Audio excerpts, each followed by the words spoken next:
heavy topic today. So I'm sitting in the reading nook at Perch and Play. If you've not been over here, it's pretty fun. There's stuffies and pillows, and I think I might be sitting on a book. Oh, biggest book ever. Yeah. Corduroy. In my home state of Washington, the population is 80% white. But the population of foster care is not 80% white. It is only 53% white. And that, my friends, is called disproportionality.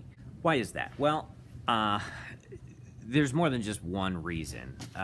People of color are disproportionately victims of generational poverty, and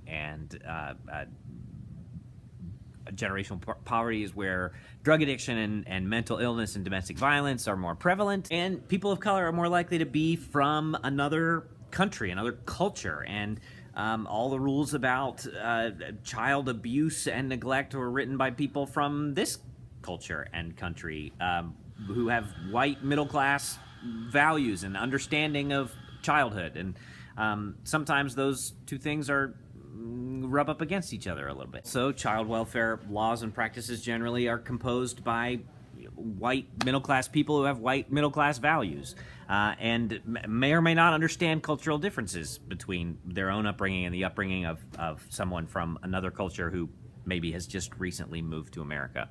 But anyway, what do we do about that? I am most interested in providing great care to the children of color who find themselves in one of our programs. So how can we do that? I wish I could give you some like very succinct and inspiring advice about this topic, but I don't know that I can. I am still learning about it myself. I'm still learning about my own culture and its biases, and mostly I'm still learning about the strengths and values of the cultures nearest me. In our little corner of the country, the most prevalent minority culture is the Native American culture. And it's kind of a mistake to talk about Native American culture as a single culture. Even in Whatcom County, there are two separate Native American tribes, the Nooksack tribe and the Lummi Nation, each with its own leadership and political structure and unique cultural identity. Of course, it's best when kids from one of these two tribes is placed with foster parents who are also members of that tribe, but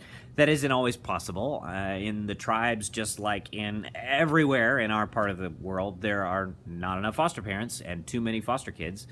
So how do non-native foster parents learn about and cultivate a child's connection to their culture of origin? Well, that's the $64,000 question. And the right answer is going to depend completely on the child and the specific situation. But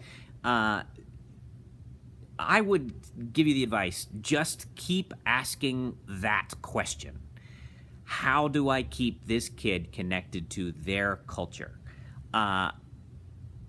By asking that question, you're acknowledging two very important things, and doing so is half the battle. Acknowledging that, one, that child has a culture which they should remain connected to, and two, you are acknowledging that you, the foster parent, are not an expert in that culture.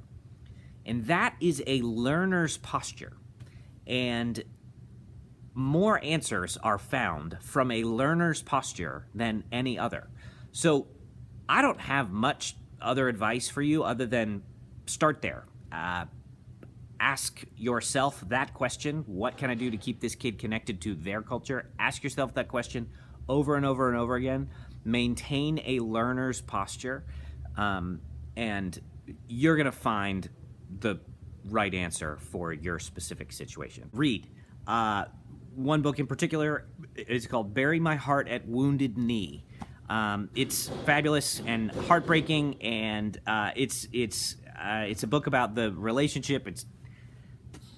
I don't know, it's a little nice to call it a relationship, but the relationship between Native American tribes and the U.S. government, written from the Indian perspective. It's on my once every 5 years books to read list, and I'm about to start my third time through it. So read that book. It'll break your heart. Is he doing some kind of a Ryan came to visit me in the Reading Nook. conference meeting? Yeah, it's a very serious conference here in the Reading Nook. Yeah.